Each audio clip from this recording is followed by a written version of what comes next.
So next feature we're going to look at is the ability to have different types of time periods that all show in the same scorecard. So in this case, when we're looking at the most recent period, we can see that this first measure is for a fiscal year. The next is for a fiscal quarter. Here we have a fiscal half year, and so on.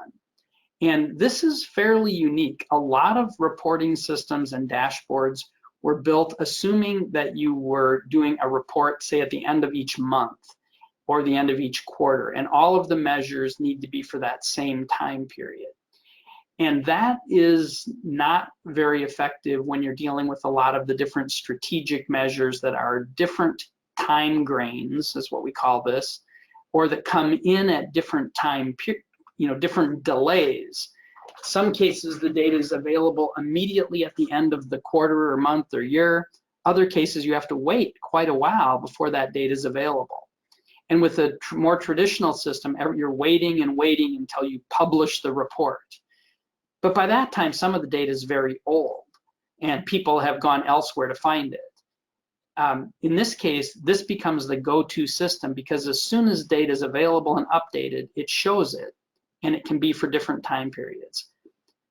Without this, you often find that you have to try to put in an annual value every quarter, or you end up with jumping through a lot of hoops to deal with the fact that you want to measure things not always at the same frequency or the same update pace. Now, we do have a new feature that I'll mention at the end, which is for the scorecards. We now have the ability to have time-based scorecards where you can say, I want to look at the scorecards, but I want to see it as it was at the end of, say, 2018. And it will actually filter out any data that's more current than that. That's not here on the home page, but we have this ability to show different time periods and always show the most recent data, or if you've set up your scorecard that way, you can actually filter to only look at data up through a certain time period. So the next thing we're going to look at is that it's really easy to add notes to data.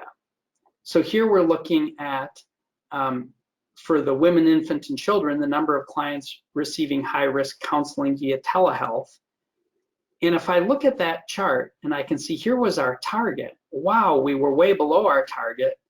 If I hover over that data point, it pops up a note and I can read more. I can even expand that up to full screen, or I can go back to the chart. I can delete it and send notes. I can identify other people in this. There's a lot of functionality in notes. But the important thing here is that whoever put that data point in can explain perhaps why it's not exactly what was expected.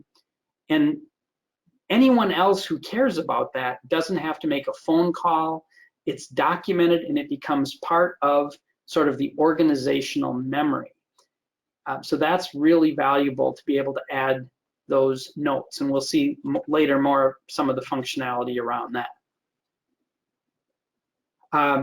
Another thing is we showed how you can easily add an action, but you can also see that the actions are available in this view. You can see them with the folder over here. So if we click, we can see here's the completion of a telehealth equipment request. Now this might be going to IT. One of the things that people often complain about in organizations is that everyone's in silos and they don't get to see each other and people don't know who's responsible.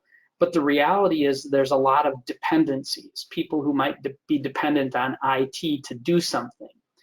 Well, here we can go in and easily see the actions and who's responsible. So buying software is probably somebody in IT.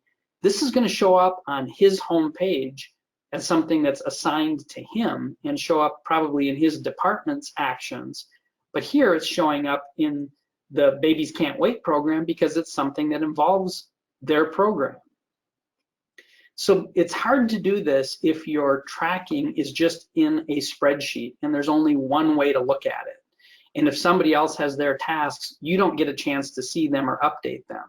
But here, you can put the actions that are important to move forward and make progress on your particular measure, even if they're part of another department or being done by another program. Very easy to have them there and visible if someone is making changes, or if it's stalled out, you know who to talk to. You can quickly communicate and get them moving forward, and leadership can see what's going on and what it's dependent on and where the roadblocks are, so they're able to get in and take action. Sometimes they need to provide some support to move something forward.